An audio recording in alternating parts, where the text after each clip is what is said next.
శ్రీవారికి అంటే వెంకటేశ్వర స్వామికి, విష్ణుమూర్తికి సమర్పించే బూందీ లడ్లు ఎలా తయారు చేసుకోవాలో చూద్దామండి. ఈ పద్ధతిలో చేయండి. ఎవరు చేసినా కూడా ఈజీగా చేసేయచ్చు.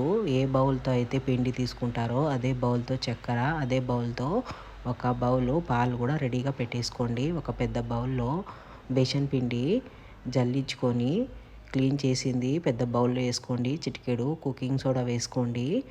ఇప్పుడు కాచి చల్లార్చిన పాలైనా పర్లేదు, పచ్చి పాలైనా పర్వాలేదండి. ఇదైతే కాచి చల్లార్చిన పాలు, సగం పాలు వేసేసి బాగా కలిపేయండి.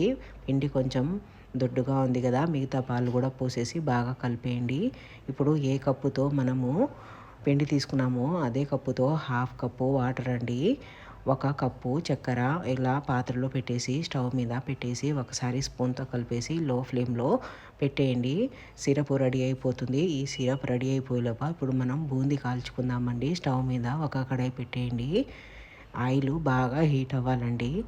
ఇలా బూందీ గరిట కడాయి చిన్నగా ఉందండి, అందుకే పైన పెట్టేస్తున్నాను. బూందీ గరిట ఇలా పెట్టేసి విస్కర్తో బాగా కలిపేసి ఒకసారి పిండిని ఇలా బూందీలాగా కాల్చుకోవాలండి. ఇప్పుడు లో ఫ్లేమ్లో పెట్టేయండి. బూందీ గరిట వేసుకున్న ప్రతిసారి లోపల బయట తుడుచుకోవాలండి. మరోసారి హై ఫ్లేమ్లో పెట్టేసి ఒక 30 సెకండ్స్ వెయిట్ చేయండి. బాగా హీట్ అయిన ఆయిల్లో పిండి మొత్తం అయిపోయే వరకు ఇలా బూందీలు రెడీ చేసుకోవాలండి. కొన్నిసార్లు మనం బూందీలు కాల్చుకునేటప్పుడు లాస్ట్లో పిండి ఉంటుంది కదా, అది కొంచెం గడ్డలు గడ్డలుగా అయిపోతుంది. అలాంటప్పుడు మిక్సీకి వేసి కోర్సుగా గ్రైండ్ చేసేసి బూందీలో కలిపేయండి. ఇప్పుడు చక్కెర పాకం రెడీ అయిపోయింది కదా, ఇలా రెడీ అయిపోయిన పాకము ఇలా తీగలాగా రావాలండి.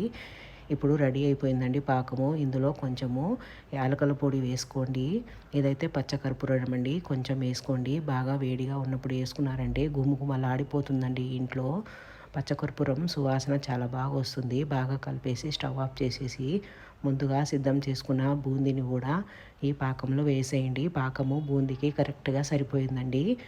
కొంచెము జ్యూసీగా కూడా లేదు, కరెక్ట్గా సరిపోయిందండి. ఇలా కలిపేసి ఇప్పుడు ఎక్స్ట్రా ఆయిల్ తీసేసి అదే కడాయిలో కొంచెము నెయ్యి వేసేసి 10 దాకా జీడిపప్పులు, కిస్మిస్లు కూడా ఫ్రై చేసేసుకొని ఈ బూందీలో బాగా కలిపేసి పాత్ర వేడిగా ఉందండి, మరో బౌల్లో బొర్లించుకొని ఫ్యాన్ కింద కూర్చొని అన్ని లడ్డూలు కట్టేసుకోవడమే. తప్పకుండా ట్రై చేయండి.